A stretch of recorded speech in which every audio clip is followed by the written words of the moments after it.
Merci. Eh bien, bonjour à chacun. Bienvenue à ceux qui nous visitent. Voilà. Alors aujourd'hui, nous n'allons pas parler de l'Exode. On va faire 4 siècles en avant et on va parler du prophète Élie. Voilà. Je suppose que vous connaissez tous le prophète Élie. Vous en avez entendu parler. Sinon, je vous invite vraiment à lire les livres de Un roi, deux rois, etc. pour apprendre sur la vie de ce prophète, qui est un merveilleux prophète.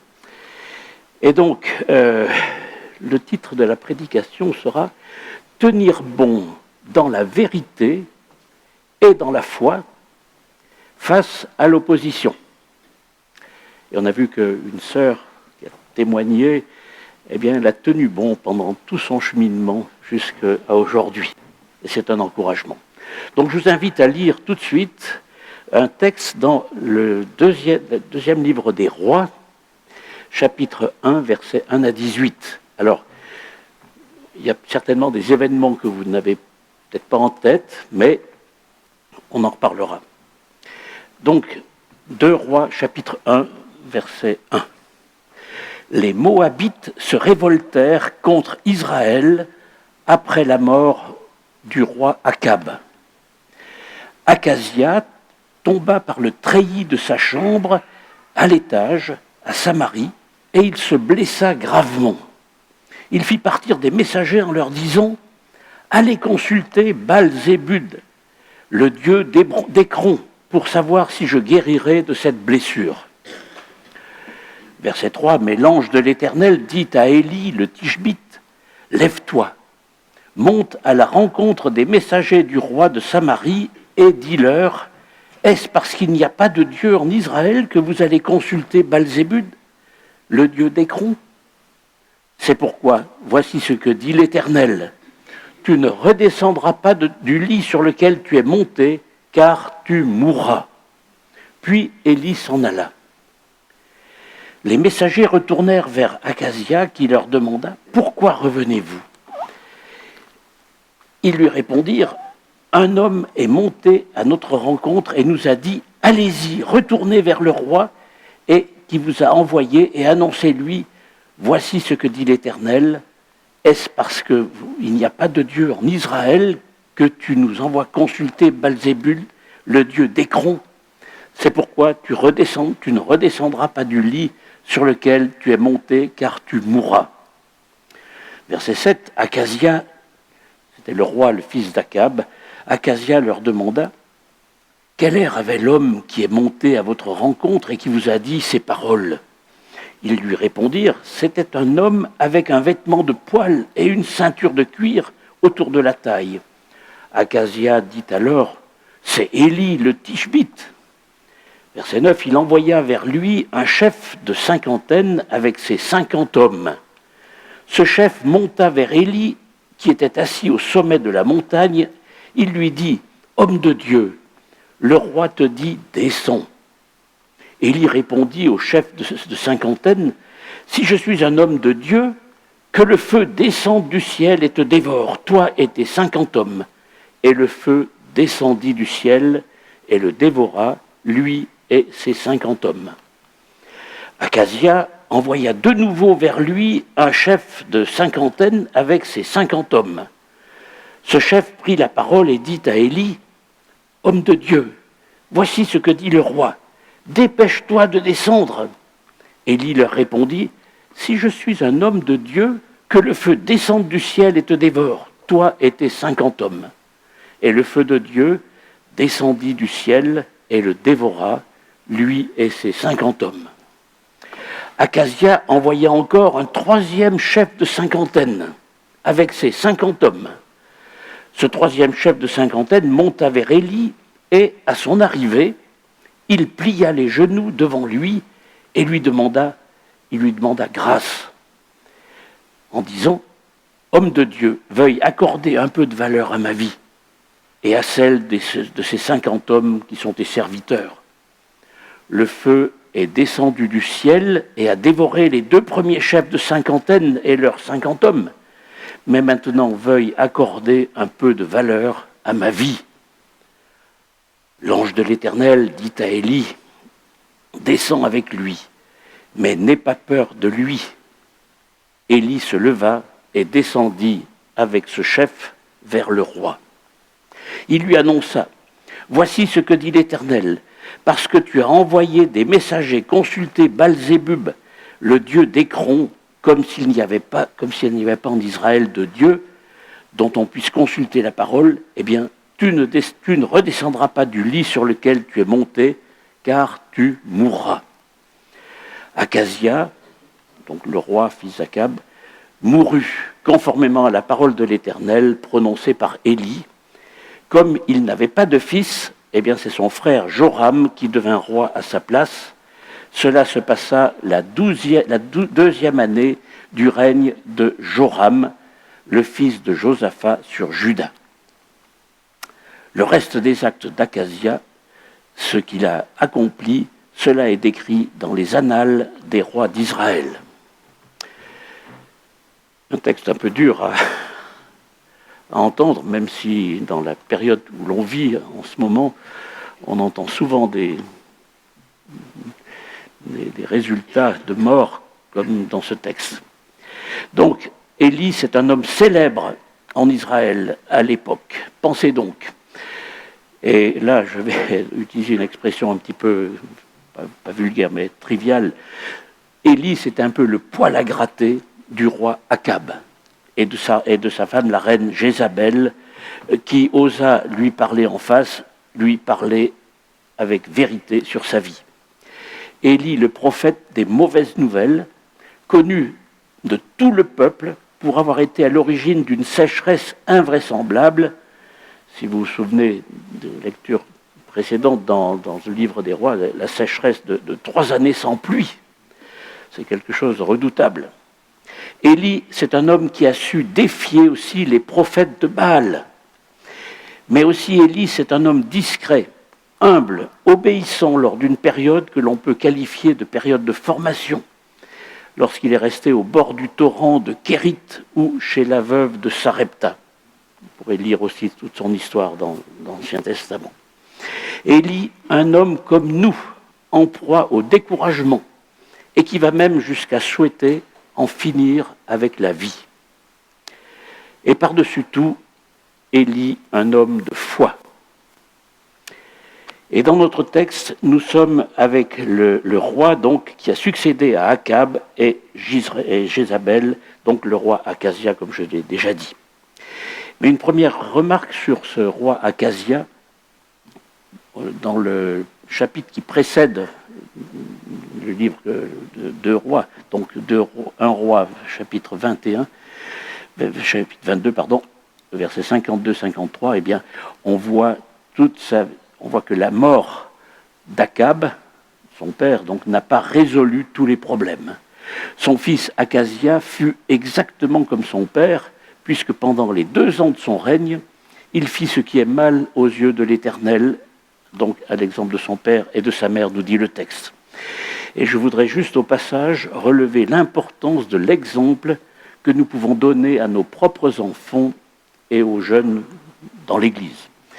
Les enfants restent rarement insensibles à l'exemple de leurs parents.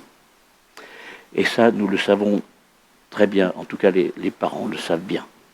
Certes, la grâce de Dieu peut intervenir, heureusement d'ailleurs, mais l'exemple des parents et des adultes en général marque de manière très forte un enfant, un jeune, beaucoup plus que de grands discours. Et c'est pour chacun de nous une exhortation à contrôler notre vie dans tous les domaines et à affermir notre engagement pour Dieu et pour son Église. Mais revenons au roi Ahazia. Voilà que survient un accident stupide.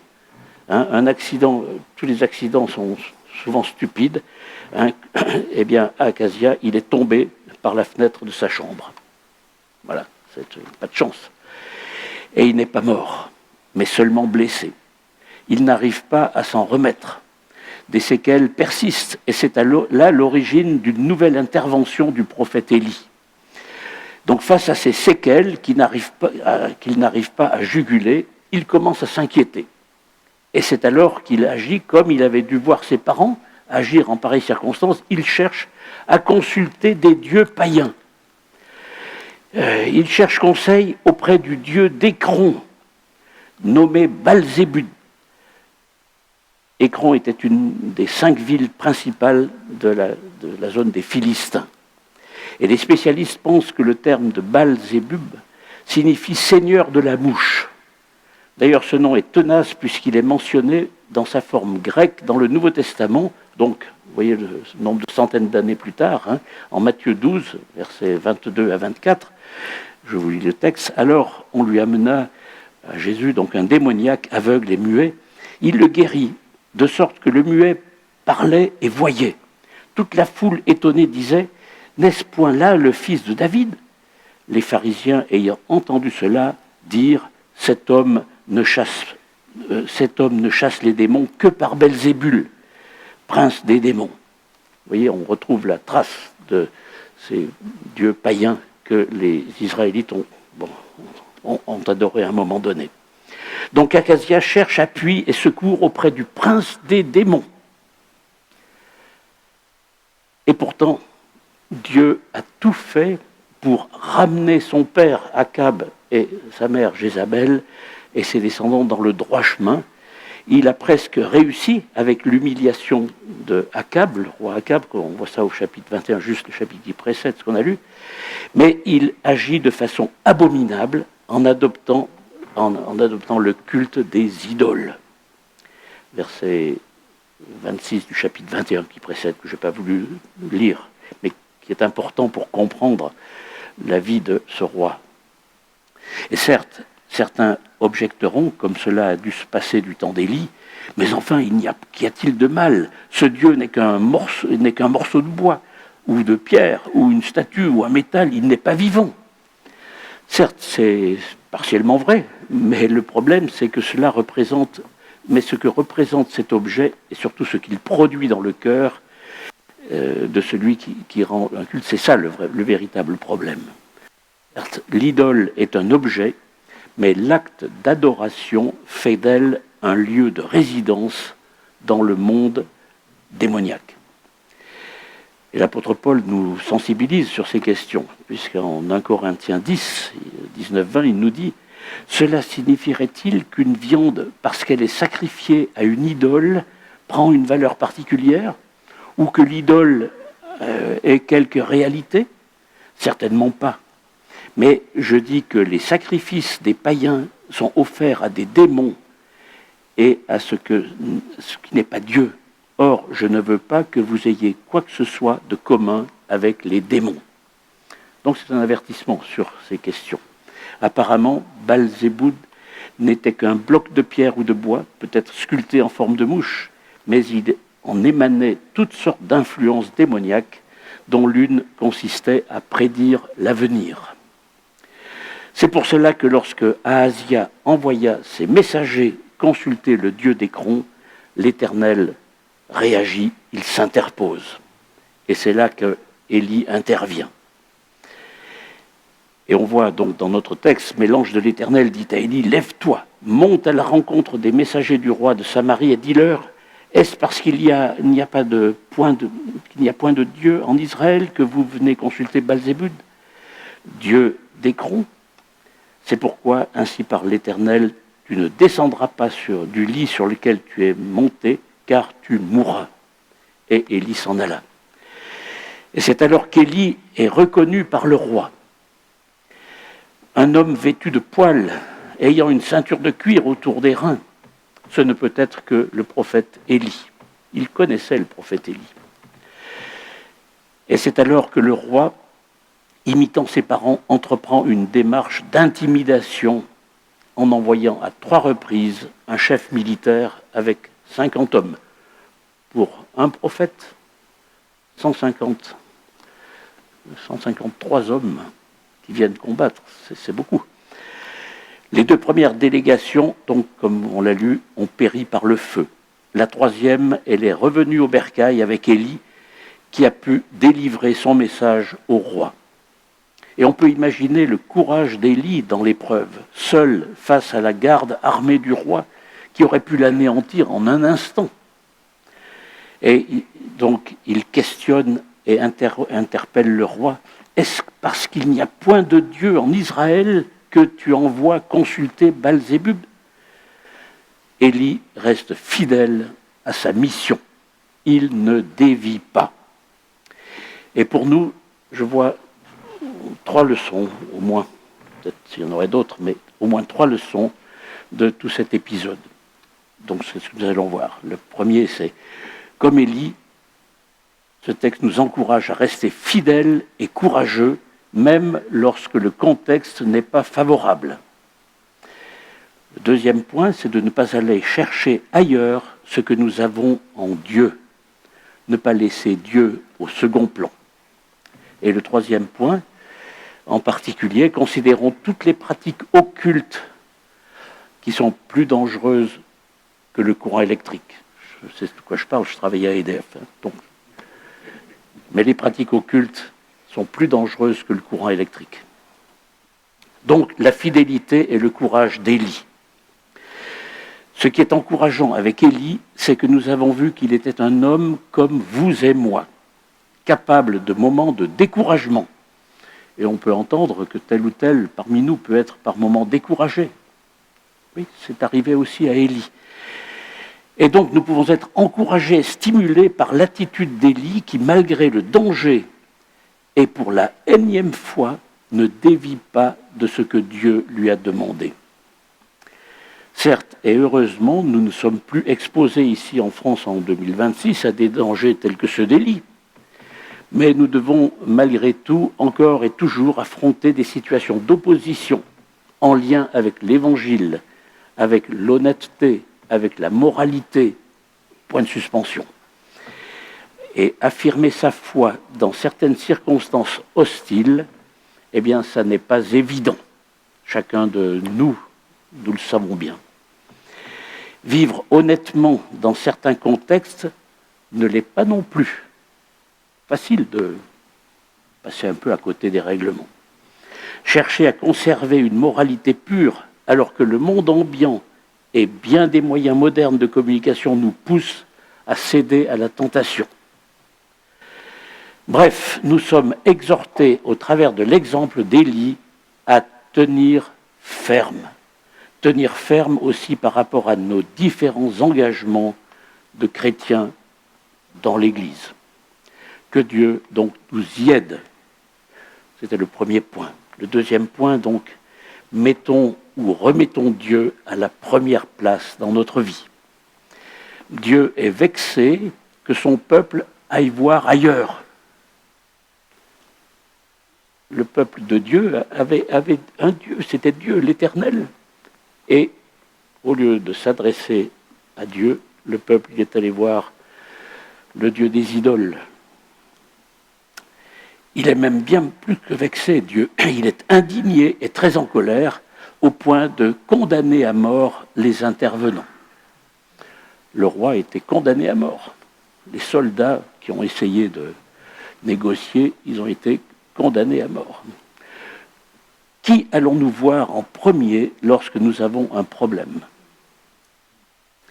Allons-nous tout de suite alimenter le concert des plaintes et des lamentations? Nous précipitons-nous chez tel ou tel spécialiste rare? Élaborons-nous de savantes stratégies de défense?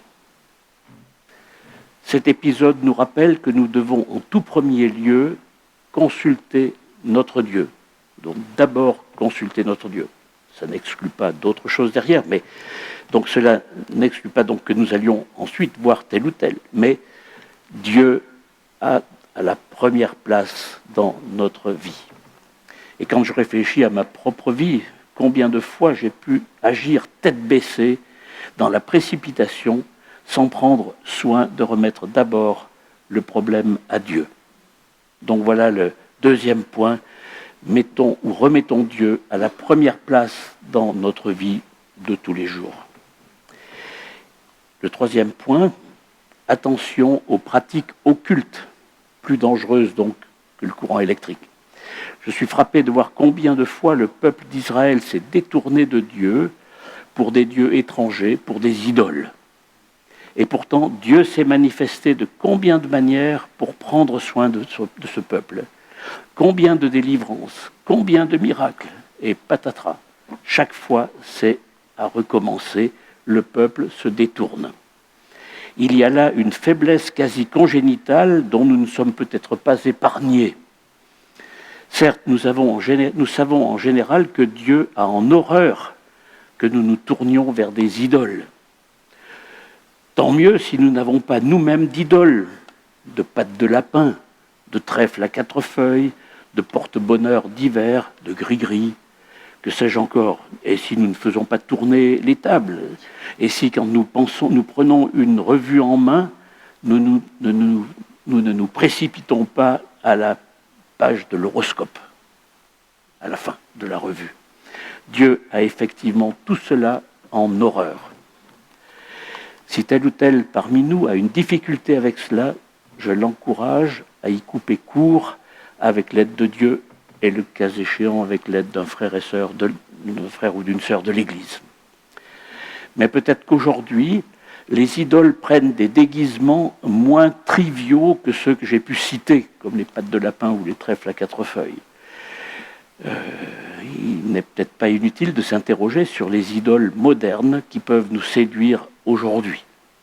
Je ne rentrerai pas dans les détails, mais il s'agit de tout ce qui peut prendre la première place dans notre vie, en dehors de Dieu. Et pour l'un, ce sera son travail. Pour un autre, ce sera son argent. Pour un autre, ce sera sa famille. Pour un autre, ce sera son sport. Un autre, ce sera une dépendance. Et il y a des tas de dépendances modernes aujourd'hui. Dieu est jaloux de notre affect, de notre attachement. Il veut la première place dans notre vie, pas pour nous tenir dans l'oppression, mais pour notre plein épanouissement, pour notre libération. Qu'il nous aide aujourd'hui, comme pour Élie, à rester fermes, fidèles et courageux dans notre engagement pour lui. Et on voit que certains vont aller dans certains pays pour porter des Bibles, témoigner, etc. Eh bien, il faut être courageux par moments. Nous sommes aussi encouragés, comme Élie, à lui laisser la première place dans notre vie. Et nous sommes encouragés à ne pas nous laisser séduire par tout ce qui touche à l'occultisme, par les nombreuses idoles modernes qui rôdent autour de nous. Je vais prier, mais je vais aussi lire les paroles du cantique qu'on va chanter. Et j'invite les musiciens à rejoindre l'estrade. Le cantique « Dieu fidèle, tu ne changes pas ». C'est un cantique qui, je pense, est connu. Les paroles sont les suivantes. « Dieu fidèle, tu ne changes pas. Éternel, mon rocher, ma paix. Dieu puissant, je m'appuie sur toi et je crie vers toi, car tu es mon Dieu. Oui, je crie vers toi, j'ai besoin de toi. Tu es mon roc au jour de la détresse, et si je tombe, tu me relèves. Dans la tempête, ton amour me ramène au port. Tu es mon seul espoir, Seigneur. » Voilà, donc prions avant de chanter. Seigneur, nous sommes reconnaissants pour ta parole, et en particulier pour cet épisode de la vie du prophète Élie. Merci pour son exemple de foi, pour son exemple d'intégrité, pour sa fidélité dans ta connaissance, dans tes promesses. Et Seigneur, tu veux nous accompagner dans notre propre vie, chaque jour, tous les pas que nous devons faire, Seigneur, que nous puissions les faire en gardant les yeux fixés sur toi, aussi en regardant notre route, mais Seigneur, tu veux que nous soyons en priorité les yeux fixés sur toi. Bénis chaque famille représentée ici, bénis chaque personne. Sois aussi avec notre pasteur, Seigneur, soutiens-le. Et bénis aussi notre pays. Tu vois les difficultés ici et là, Seigneur, elles sont nombreuses, mais Seigneur, tu peux intervenir pour soutenir et pour aider dans ces difficultés. Sois aussi avec la paix dans le monde qui est très chahuté en ce moment. On te demande, Seigneur, que tu donnes ta sagesse à tous ceux qui ont des décisions à prendre dans ce domaine. Que tu sois victorieux, Seigneur, dans la vie de ces pays, Seigneur, où il y a des chrétiens et des non-chrétiens qui souffrent. Seigneur, on te demande de les accompagner, de les soutenir. Au nom de Jésus. Amen. On va chanter le chant que Mado a lu tout à l'heure.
Amen.